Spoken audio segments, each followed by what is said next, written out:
What's up YouTube? Cody Bidlow with ATHLETE.X coming at you with another video.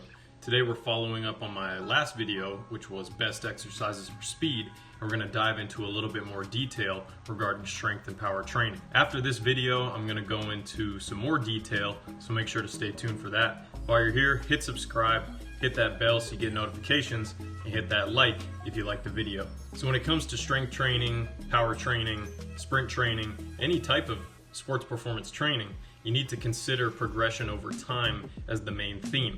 Whatever you're doing, it needs to be progressing in the direction with which you want to go. That is to say, you want to progress things towards the ultimate end goal and do small little changes over time to encourage adaptation in that direction.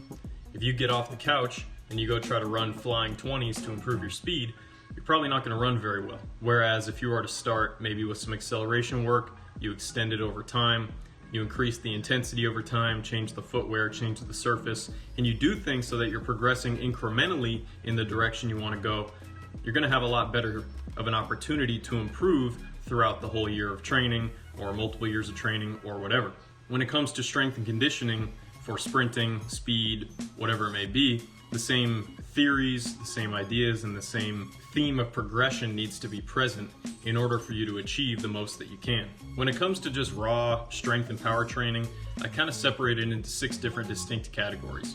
If you look at this chart I'm about to bring up, you'll see what I'm talking about. Starting out, you have general strength, which can be done with body weight exercises, barbell or dumbbell exercises. Primarily, these are going to be done in the off season, the early preseason, or early in someone's training career and during rehab periods. These can consist of body weight exercises, med ball loaded exercises, or any type of externally loaded movement that is happening at below 50% of your maximal output. Anywhere from 2 to 5 sets of 8 to 20 reps can be used, and these are generally going to be utilized by experienced athletes early in the year or less experienced athletes year round. These will induce general conditioning, preparation for future work, low impact cardio, increase cross-sectional area muscles, and improve structural resilience. Once you have the general strength down, you need to move on to basic strength and then eventually absolute strength preparation or maximum strength preparation. Basic strength is done with your normal barbell exercises as well as other things like weighted pull-ups. It can be done in the early off season for a period of 2 to 6 weeks or during deload weeks with 1 to 2 sessions thrown in. These are going to be performed at 50 to 70% of maximal load with 2 to 5 sets of 4 to 6 reps. Most athletes with some level of experience can do basic strength work, and what they'll get out of it is to develop technique and postural strength, which is going to help further intensification as time goes on. You could think of this as teaching the movements with load, whereas general strength is teaching the movements with very minimal load. For your average athlete who doesn't have a lot of training experience, basic strength is going to make them stronger. Once you're more advanced, once you've been training for a long time, it's probably not going to have as much of a strengthening effect, but it will have other benefits like preparing you for more intense work, getting your body coordinated into the movements, relearning movement skill, and things like that. Maximal strength preparation follows basic strength. Same types of exercises will be used. Generally, it's going to be used in the mid-off season to the early preseason for 3 to 8 weeks at a time, operating at 70 to 85% of maximal load. You're going to do more sets than you will do reps, and that's because we want to make sure the repetitions that you do are all high quality, high force output, and that you're not doing them when you're fatigued, because the risk of injury is going to increase with fatigue, especially at high loads. You're going to use maximal strength prep with moderate to very experienced athletes. With moderately experienced athletes, this might be as heavy as they go. With very experienced athletes, you can progress past this if need be, and the main outcome goals are going to be that you're going to increase intensities, increase force outputs, prepare for maximal strength, and really have a much more potent strengthening effect on the body as a whole. You're going to get some neural adaptations in this range. They aren't going to directly relate to running faster on the track, but they're going to set you up in the future to run fast. Maximal strength work, same types of exercises. You're going to use this in the late off season to the mid preseason, once again 3 to 8 weeks, and you're going to be operating at above 85% of your maximal load. Once again, more sets than reps, and this is going to primarily just be used with very experienced athletes. The whole goal of this is to increase maximal force output that can be produced by the athlete so that eventually we can transition to more power-oriented work and be able to do that with a greater foundation of force production. You can think of all of this strength training type of work as training to train. There's training to train and there's training for performance. For a power lifter, all of this strength work would be training for performance. General strength and basic strength would be more training to train.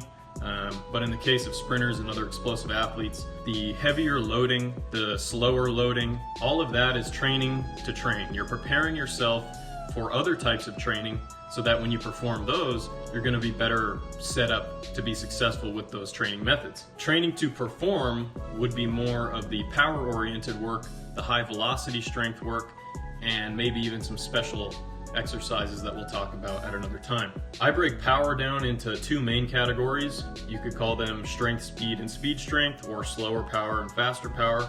Doesn't really matter what you call them, as long as you understand the concept that some power-oriented work is going to happen at slower speeds and higher loads. Some power work is going to happen at faster speeds and lower loads. Obviously, the faster work is going to be more specific to sprinting, but we do want to work that entire force velocity curve so that we have competence at all levels of load and all levels of velocity. With strength speed work, you're going to be using clean and snatch grip high pulls, heavy hex bar jumps, banded squats, banded box squats, things like that. You can use these in the off-season, pre-season, or early competition period, basically most of the year unless you have a meet in the very near future. And you're going to wave load it throughout the year, so you might increase the volume at certain points in time, whereas other times you're going to have less volume. Moderate and heavy loads are what we're going to use, but they have to be limited by your ability to move them explosively. If you can't move the load explosively, it's too heavy. For example, with a clean grip high pull, I want to be able to almost or actually jump off the ground with the load, albeit to a very low height.